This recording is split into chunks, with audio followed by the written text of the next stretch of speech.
Hello, everybody. Arturo Johnson here.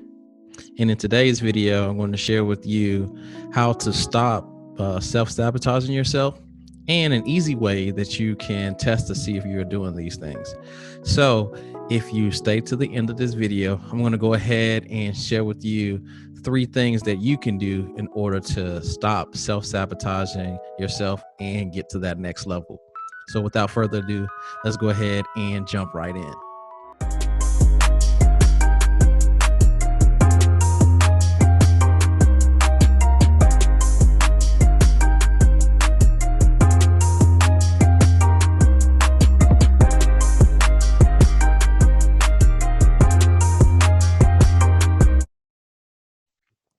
And so the reason why I'm creating this video is I've been doing a lot of contemplating, and every few months I read this book over and over again, and it is You Are a Badass by Jen Sincero.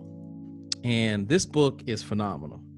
It is packed with, a million different lifetime practices of things that sometimes we can just take for granted. And so I have some notes here, so just bear with me because I really wanted to drive this point home. But there are a few things in here that I think that everybody could use to kind of get to that next level, but also some things that you may not even be aware of. So if you are doing any of these things, you may be self-sabotaging yourself. And so I found myself doing these things before as well. So, with relationships back in the day, I used to, get into a great relationship and it'd be awesome. And then I would just find this one thing, right, that someone would do.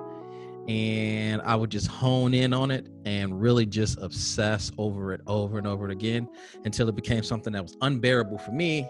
But then I used to project off onto someone else, and it would just affect the relationship. And everything would be fine, but somehow I would just do weird things over and over and over again to kind of end the relationship and just kind of drive the person away. And I found myself, I used to do this with money, right? I used to make up all of these stories in my head about all of these different things, about not having money and how I'd never have money. And I came from this. And when I did get money, I would self-sabotage myself. I would open up all these different accounts. And as soon as I got it, I had to do something with it. I had to put it somewhere, put all these things on auto drafts, right? And what happened? I would forget that this needed to come out and move this money over here into this different account and move this money over here. And then I found myself in this vicious cycle of account overdraft hell, right? The vicious cycle of not having enough to pay for something, and then this draft coming out, put you even further behind, and you look up and you got 3, 4, 5 of them, right? And I blamed the bank and everything, right?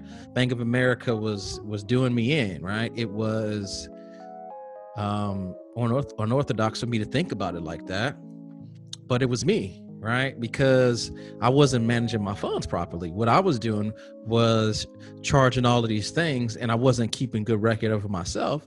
And so what Bank of America would do is they would pay the biggest item first, no matter if it came in first or last.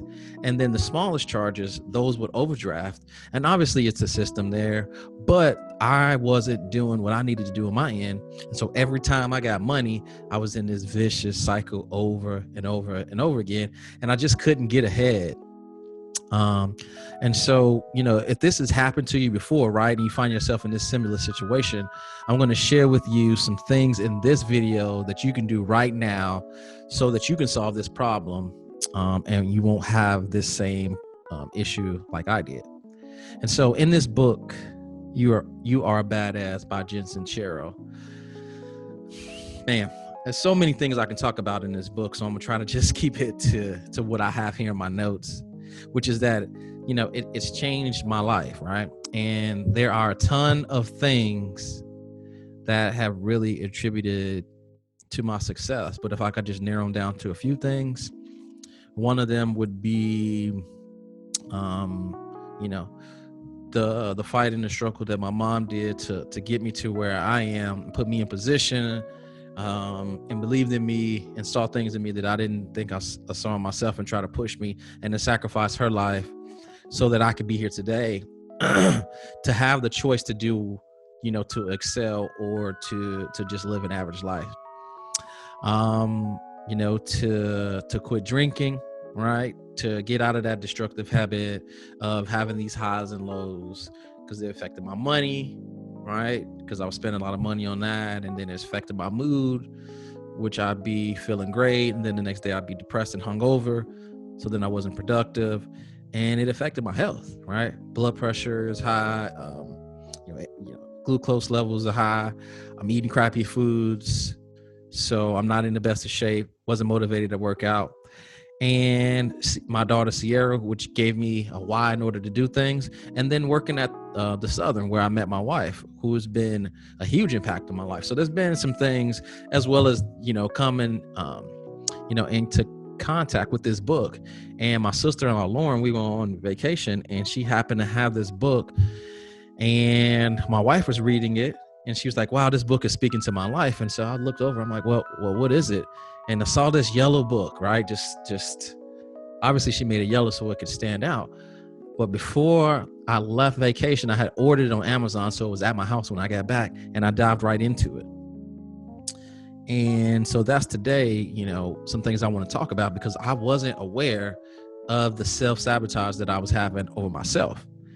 And so, in order to get rid of self-sabotage, right, we need to be aware of kind of what those things are. So on my list here, I have a couple things that I'd like to share, right, which is, you need to be aware of the thoughts that you have and the negative self-talk and the things and the stories that we tell ourselves, right? We're too short, we're too tall, we're too fat, we're too skinny, right? Someone else told us that we'd never be good at these things, right? We come from the trailer, or we come from the projects, right? Or, we come from privilege, and now we try to live lower than our means, right? To try to fit in, instead of, living in that birthright. And these affect, the relationships that we have, because we either end up attracting people who are just like us, or like the stories that we've told ourselves, or we try to do too much, right? We try to think too much and do the opposite of what we've been accustomed to kind of step down just to feel normal. And what we're doing is we're causing pain to ourselves to try to please other people in other situations. And if you aren't aware of these patterns, you'll start to see them happen over and over again. And I personally have had this happen multiple times, where I just kept getting in these unfulfilled opportunities and relationships with, temporary fixes on things. And I ended up 2-3 years down the road back at square one over and over again. And it wasn't until I noticed that I turned and took a look in the mirror and was like, wait a minute, it's you. You keep doing these things. You keep saying these things. And then I wanted to know why. Well, it's because of the negative self-talk and the negative self-belief that I had, right? And so, it just came from, this inner negative self thing that I had. And so in order for me to overcome those circumstances, I needed to change, right? I needed to look inward at the things that I had going on, because I was the common denominator at all of these things. And once I was able to change that, that's when everything changed, right? And the number one thing from this book that I discovered is all of the answers that you have are inside of you. We look to all of these, existential things, external things, existential things. We look to other people. We look to other objects. We look to other material things like drugs or relationships or animals. right? Where we put so much faith into these other things, and we leave our own selves behind. We try to escape from the realities that we have. But the truth is if you can kind of build up this reality, right, this belief in yourself, then you can achieve anything, right? Because what I needed to do was to be real with myself, to take full responsibility for everything that had happened to me up until this point, right? Whether it was good or bad. Because the truth is if these things or these circumstances or this person, right, or the economy, right, or was it the president, or this relationship, or this job that I'm working at, if those things don't change, then I'm stuck in the situation that I'm in, which means that these things have power over my situation. And until those things change, I'm stuck. And it's tough to eat that, which could be the downside of it. But the upside to it is if you take responsibility of those things, then you know what? Now you have the opportunity, right? Now you have the ball in your hands with 2 seconds to go, right? So now you're in the driver's seat, and taking full responsibility with anything comes with, that burden, but it also comes with, a huge blessing, which is now you have the ability to make these changes. So what did I do, right? I cut out the drinking, which kind of caused some of the relationship things to go away, because I wasn't looking for the same type of person who I used to be. Start attracting someone else. And it wasn't through, that process that I got sober. It was in the process that it was a realization. So it was really a blessing. But also getting healthy, right?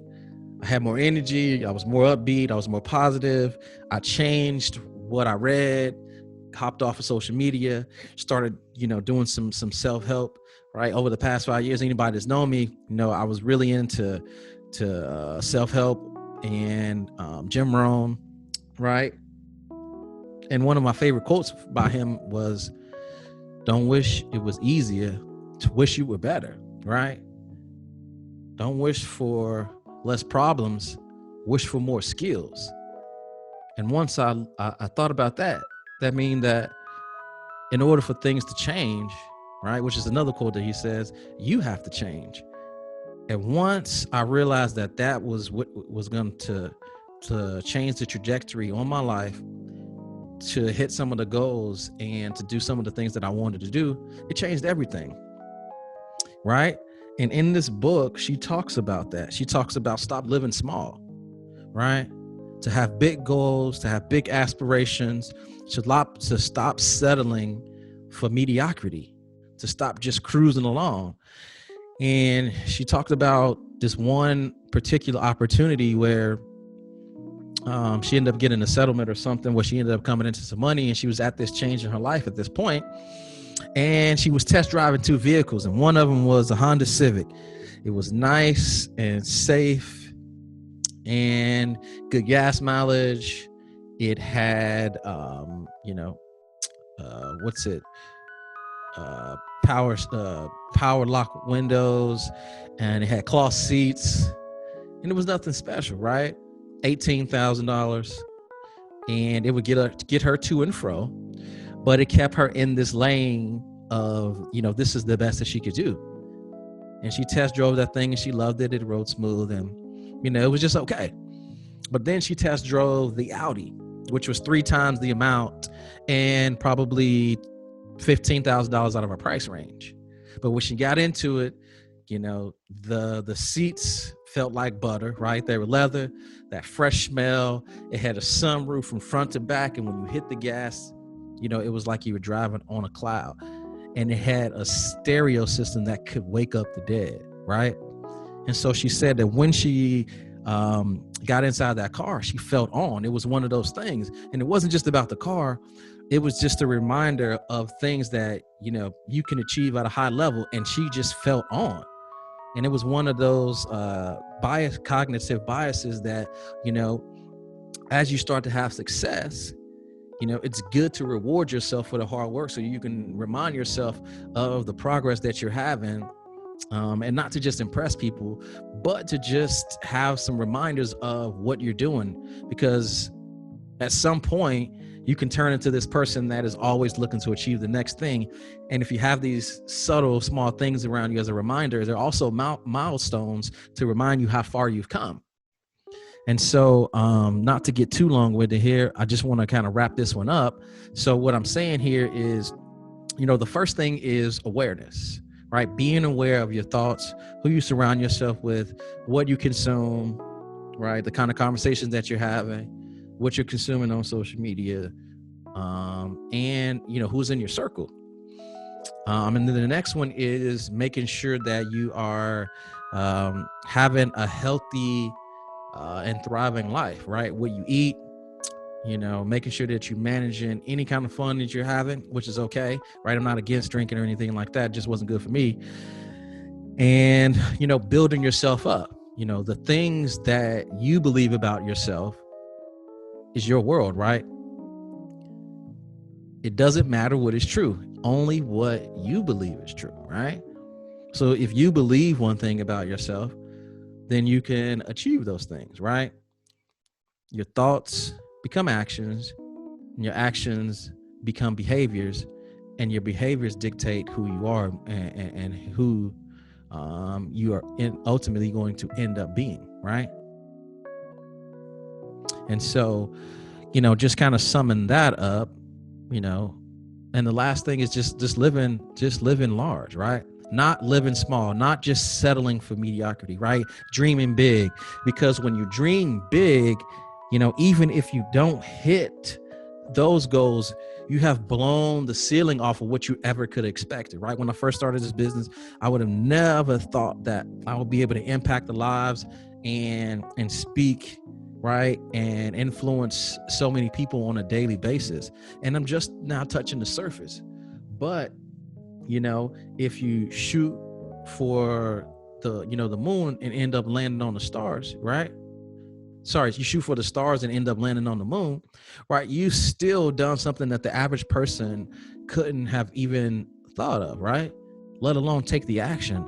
So again, having awareness, having a positive surrounding, living your best life, and living big. And so today, I do highly recommend this book, because it was one of the things that helped me to notice and have some awareness of some of the things that I was doing to self-sabotage my life. So again, it is You Are a Badass by Jen Sincero. So I hope this was helpful. If anybody needs any recommendations on how to get this book, feel free to comment in the comments below. I'll put the link below there so you can go ahead and easily take a look at this book. But again, I do highly recommend this book. So hopefully you guys found something helpful in this video.